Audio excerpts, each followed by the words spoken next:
What we have here is a filter retainer, and basically it is what it sounds like. It retains the filter in the wet dry vacuum cleaner. The models are listed in the description, and it basically is very simple. The filter goes on pretty much like that.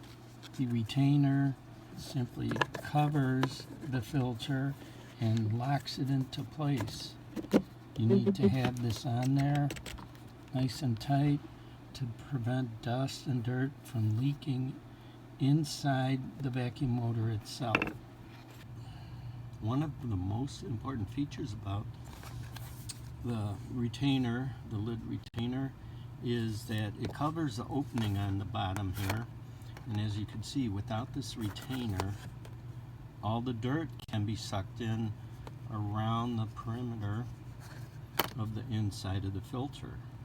Okay, any dirt or debris that goes through here in turn gets into the motor, clogs up the motor, ruins it, or it sucks it through the motor and blows it out into the air.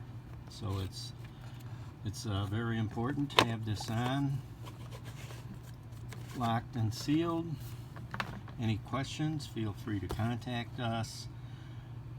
There's a contact link in the description right below the Buy It Now button, and you click on that, give us a phone number, contact information. You could email us.